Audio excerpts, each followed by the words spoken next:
welcome to our Childcare Lunch and Learn, hosted by ChildFriendly. Today we are going to be providing some operator-to-operator insights on corporate structures and how to possibly maybe pivot your business under the new for-profit fee cap that was announced in May 15th in Alberta.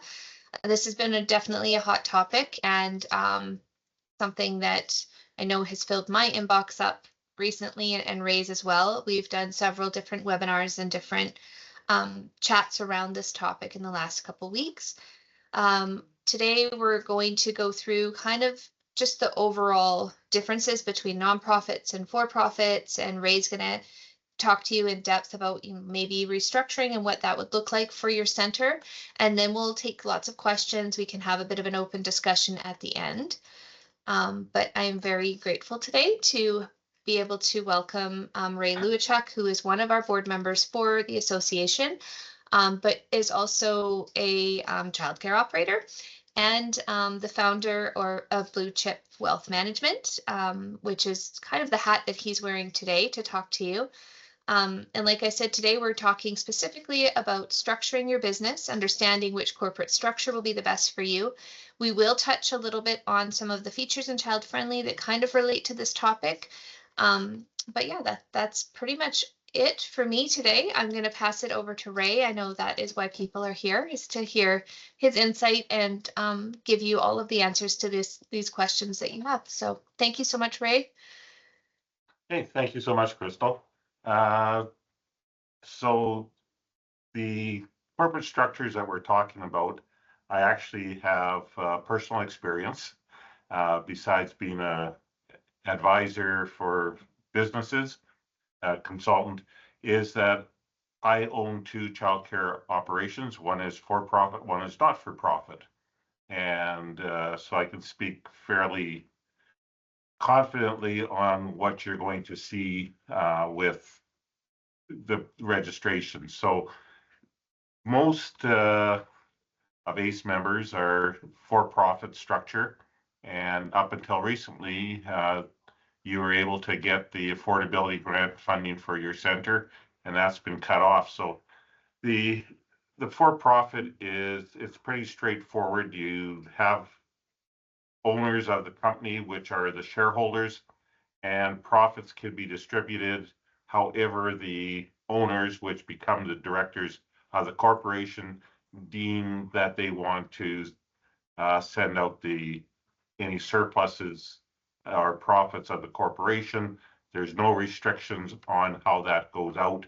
So you're able to pay dividends, you're able to pay salaries, you're able to pay bonuses. However, any profits that are in the corporation are taxed, and usually by the small business tax rate. So you're looking at, if you want to grow your business, you have to look at having your taxes paid on an annual basis.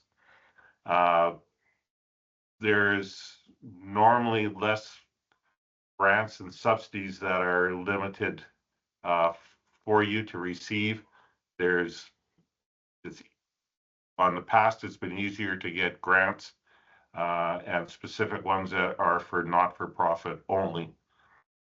The beauty of the for-profit is, besides having complete control of your corporation, you have the power to say what is done, is that when you go to sell it, you're free to sell your business for whatever the market will pay you. And you can either sell your business as a going concern or an asset sale, and there's differences in the taxation when you go to sell those. But the for-profit structure, if you're going into business to be rewarded for your investment, is the best option. Now you got to weigh that with grants and other things, but for most of people, that would be the one that they would choose. Now that you can't get the affordability grant, and they're saying, well, you can get the restructures a not-for-profit structure, you can actually form a not-for-profit, and there's two options under the not-for-profit. One is the Section 9 company, and the other is a society. So I would, unless you want to give up complete control of your operation, stay away from the society. When you form a society, you are giving up absolutely 100% control on operating it. You would be you could be a director, you can be the chairman of the board, but you have one vote, and you have to form a board of directors with at least 3 people on the board, and they normally are members, which would be mainly because you are designed to be a daycare. It would be your parents that would be on the board. Now, you can structure a society so that you have some members at large, but majority of your members really have to be, your board of directors should be a member of your society, which is your parents.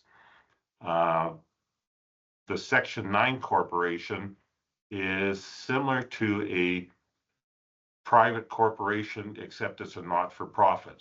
So you do need to have at least 2 directors on the corporation. They can be husband and wife, they can be siblings, they can be parent, child, but you have complete control over the board. And the board, you do have to have a board, you do have to have reporting, and you really have control over the governance of how the company operates. Being a not-for-profit, you cannot take dividends out of the corporation. The only way you can be compensated for your work is, or for your investment, is to actually take a salary from the corporation.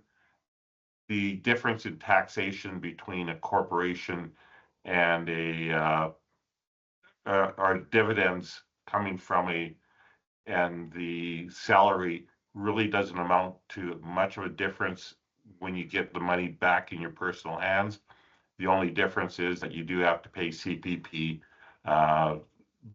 contributions. So that way you need to have the Section 9 corporation is kind of in between the society and the not for, and for the for-profit corporation is a good way to look at it. When you start your corporation, you have to have a lot of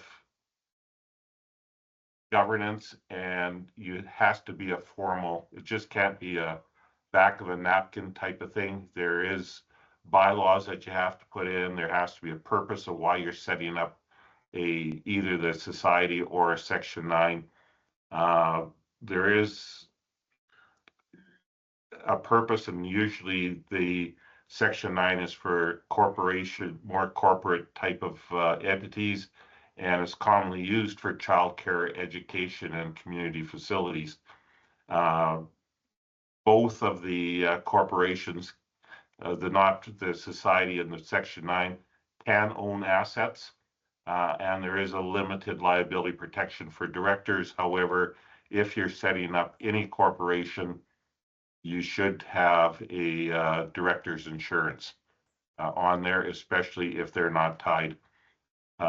So if you're going to invest in either one, when you set it up and you're going to take personal assets and inject them into the company, is do it as a way of a shareholder loan, which you can do under a Section 9, or a loan as a director into your not-for-profit, because then you can take that loan back out tax-free. So that is your, don't do it as a donation into your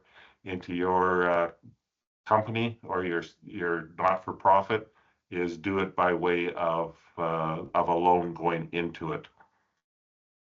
Let me just flip to the next slide. Yeah, if you could.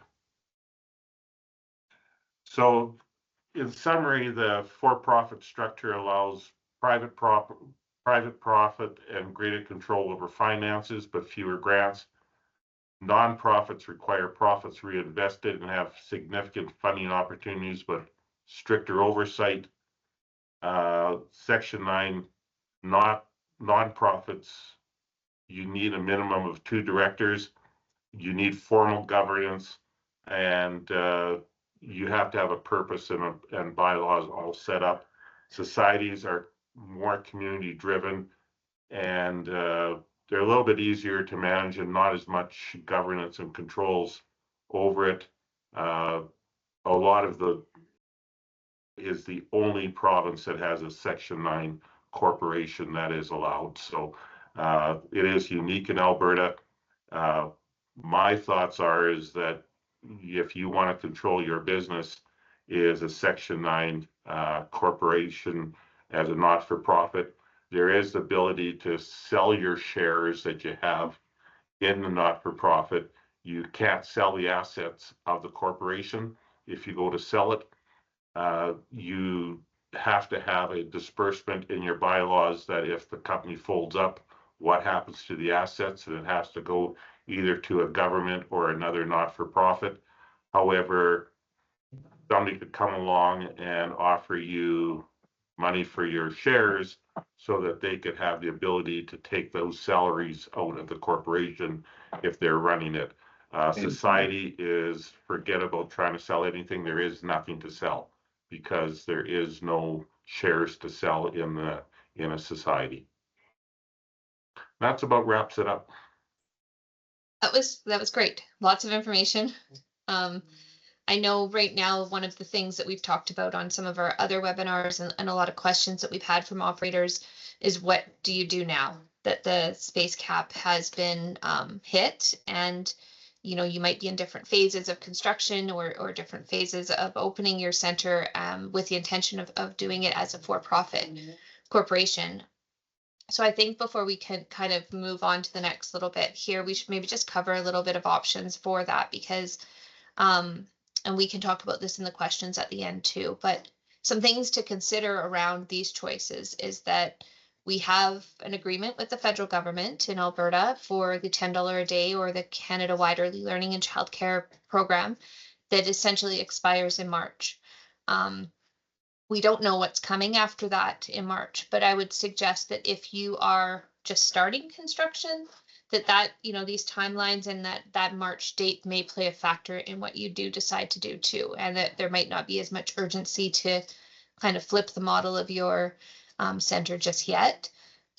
I know one of the things that Ray and I have talked about too outside of here is that there is also a space cap for nonprofit spaces in Alberta under the CWELC agreement, under the affordability grant funding. The last update that we had available to that cap was 15,500 nonprofit spaces allowed under this agreement. And that was, I think, last updated in February. So just something to keep in mind again, that this may be the very same situation depending on how many nonprofits and how many spaces might be moving into that direction as well. So yeah, I think that we can touch a little bit on maybe how they would go to these next steps if they do want to maybe move forward with a Section 9, Ray. Sure. Do you want to is it something like, I know I usually tell people to go to a lawyer. I think you can do it yourself, but. The difficulty you have with doing it yourself is that you have annual reporting and that you have to do both for your financials and for your annual general meeting and any board minutes. And so those have to be filed. So unless you want to spend a lot of time on the regulations and doing that, it's worth your while to actually go to a lawyer that is familiar with it. They will do all your remittances at the end of the year and everything that you have to keep yourself compliant with the regulations. It's going to cost you over $1,000 to have your company registered, and the annual charge is somewhere in the $200 to $300 range to have that. So it's not overly expensive to have but then you get it done correctly. But the more work you can do to present to your lawyer, the better. So if he's going to be drafting bylaws for you, that's going to be extra costs. So what you need to do is you need to clarify your purpose. So you have to have a purpose of why you're starting your company. You have to choose a name, and you do have to conduct a search on to make sure that you have a unique name. And these are the things that the lawyer can do for you, is to do the search. You have to form a board, select directors. You actually need 2 for a Section 9. The one recommended 3 to 7 is for societies. Okay. You have to have a memorandum and articles of the association. You have to file your incorporation with the Alberta Registry. That would be the lawyer. You receive your certificate from the registry, and then you have to set up records, establish corporate records, policies, and bylaws. And the CRA registration, that has to be registered with the CRA. You can seek charitable status. That is a whole different end of the spectrum, is to obtain charitable status. That's not an easy step. And unless you're going to be doing a lot of donations and fundraising, the cost to administer a charity and to get it set up is probably not worth it. And then you do have compliances that you have to do to maintain the CRA requirements, Alberta filings, and you do have to have annual meetings. So it helps to have a lawyer and an accountant guide you through it. Recommendations on a lawyer: I would recommend you ask your lawyer how familiar they are with a Section 9 corporation.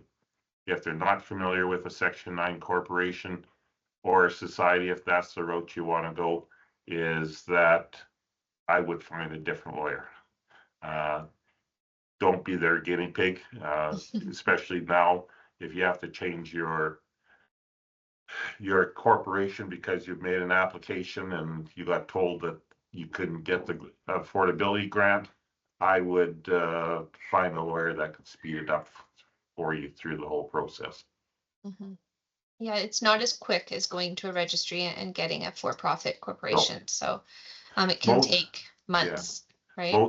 Most lawyers hold what they call a shelf company. And okay. those are numbered companies that they actually have registered already. So all it is a change of ownership, and that's why you have numbered companies in Alberta. And then you can do a name change from that numbered company, or you can leave it as a numbered. But those ones, that's why a lawyer can, for a for-profit, you can have it within a day or two. Okay. They don't keep Section 9 corporations on the shelf. And so you have to go through the whole registration process. So just before we go into the question and answer and discussion part of this, as always with these lunch and learns, we want to just highlight some features around Child Friendly. Wayne is here always on the call to answer questions about the software if you're curious. Child Friendly is the reason that we're here every second Wednesday to do these lunch and learns and provide these resources to you. And I mean, it doesn't directly relate, to setting up a Section 9 or changing your corporate status, but some of the things that just to highlight around this, especially with compliance and accounting and the CRA and all of those things that are so important when you're operating any kind of business. Child Friendly can link to accounting software like QuickBooks. It's an easy sync that'll just bring everything over, make sure that you're staying compliant, make sure that you can do your bookkeeping, that everything from your invoicing is accurately represented, and make sure that you're not in trouble with anybody at the CRA. You can also do your tracking of claims, of supplementary fees, just again to make it really easy and take away some of the admin burden that we all face as childcare operators. So some of the things, if you do have questions around this, and if you are using this software or you're curious about a management software for your center, Wayne's here today just to answer any questions.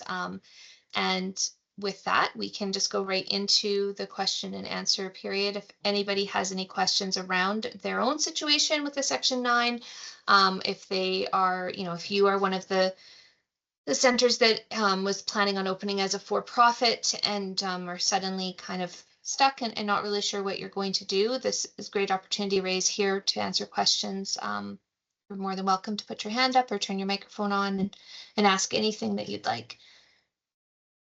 There's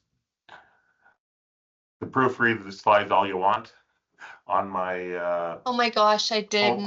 homepage. It should be bluechipwealth.ca. It should. I will make that change. Thanks, Bray.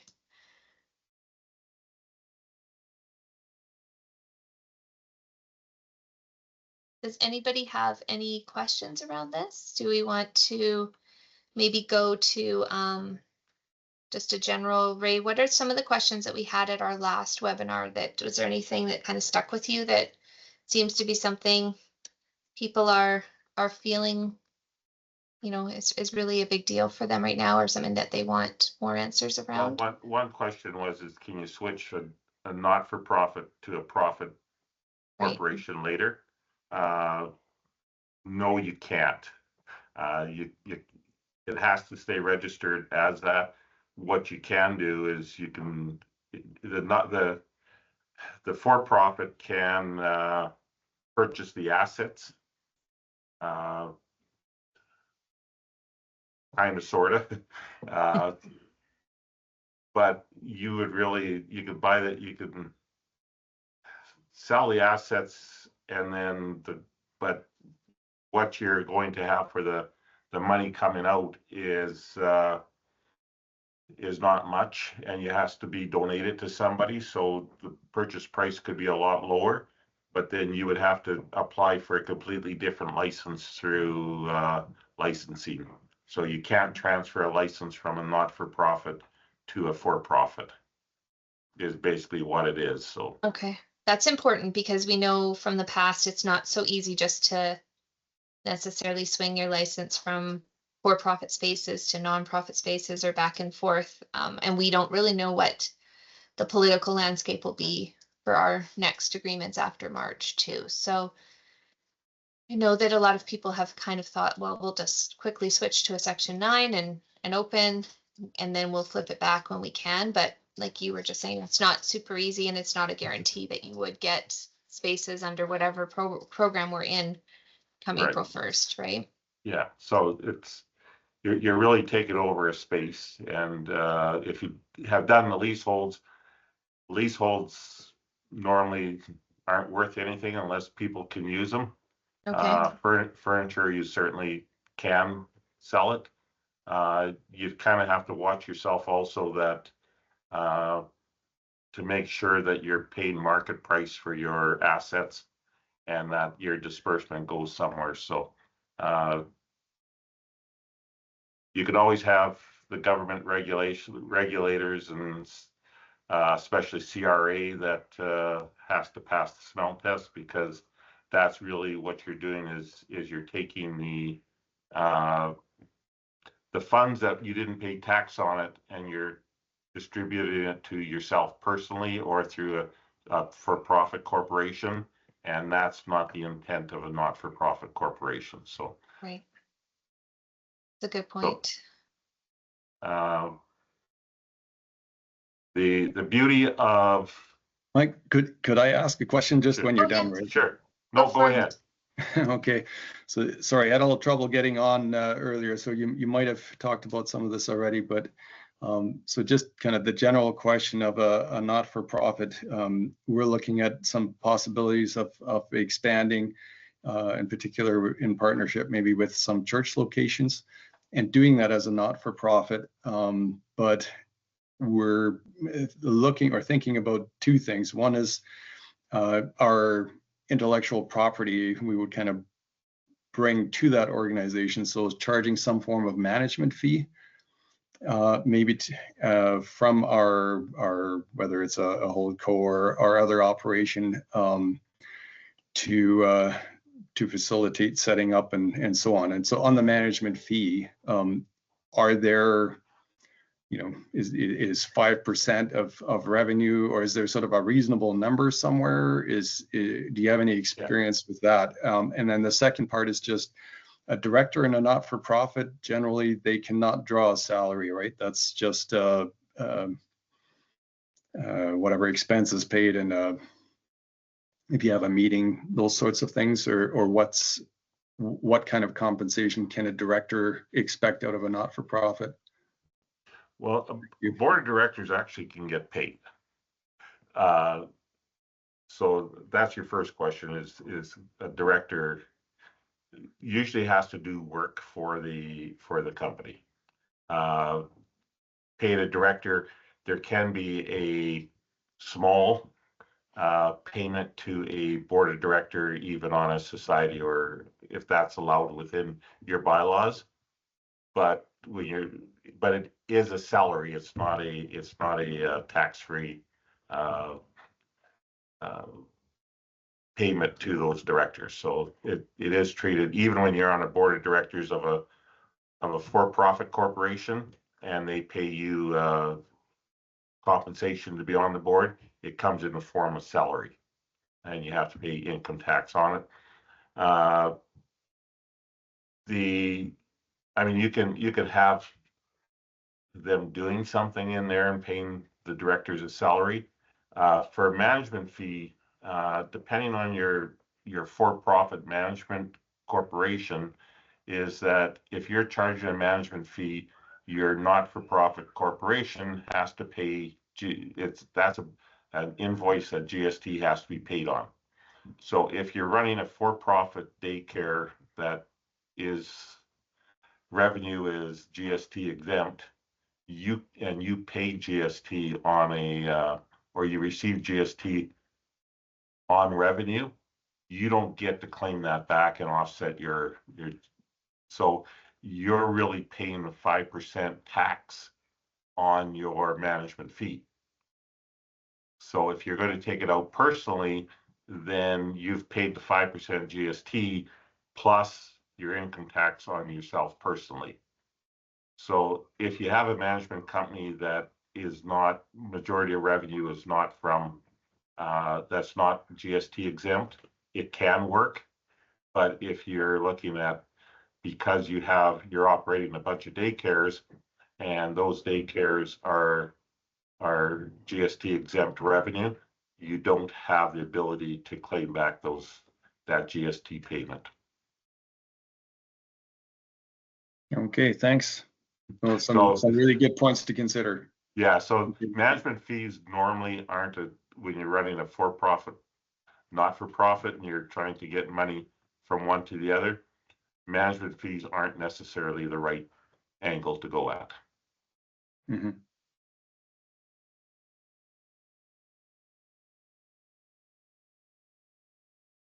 Does that answer your questions? Yes, thank you. Okay. Was there any other questions from anyone? Anyone who just wants to chat about their situation and see if there's any feedback or anything that we can offer around that? There is one other benefit of a not-for-profit, is that if you were paying, if you're for-profit and you want to expand, and you're looking to save money up to expand your operations, is that if your profits, you're paying, let's say, close to 12% taxes on income taxes on a for-profit, but your not-for-profit doesn't pay tax. So on that $100,000 profit that you make in a for-profit, you get to keep $88,000 for future expansion. For not-for-profit, you keep the whole $100,000 for it. So Wow. you can actually build up your nest egg to expand a lot faster because you're not paying taxes on your profit or your surplus. That's a good point. One of the other questions that we had a lot on previous webinar was about borrowing and leasing, and Mhm. people that were not getting loans or funding to start up as a nonprofit. Do you have any suggestions for those people on how they could navigate that? I'm speaking as a banker for 25 years and did lots of loans. So the problem of why you normally cannot borrow as a not-for-profit is that those are societies. So as a society, your board of directors should be very reluctant to give a personal guarantee on a society because they have no stake in it. So that is where the bank has a problem of lending to a society, is that there is no recourse through a personal guarantee.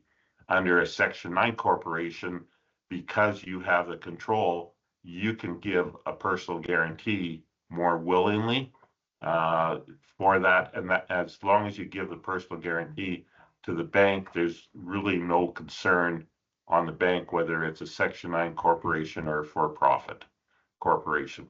So it's easy. It should be easier to get a loan as long as you have an account manager that understands. But if you offer the personal guarantee, that usually has it. The other difficulty in banks lending to societies is that normally a society is more of a community type of operation. And if you think of lending to a church, for instance, that is the last thing a banker wants to do is repossess a church and kick all the congregation out of a church. It's bad publicity, and so that's why a bank is reluctant to lend to a society.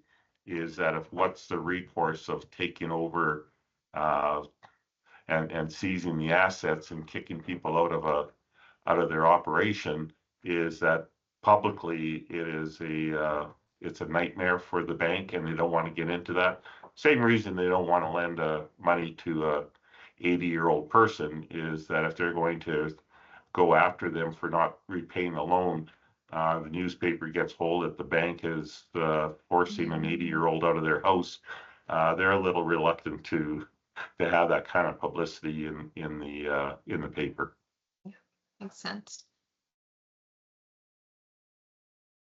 Well, I think unless there's any questions, we can wrap up and let people go about their day. I hope that everyone had a chance to eat some lunch, and hopefully you found this information helpful to guide you on making this decision if you are one of the few or one of the many that's impacted by the space cap.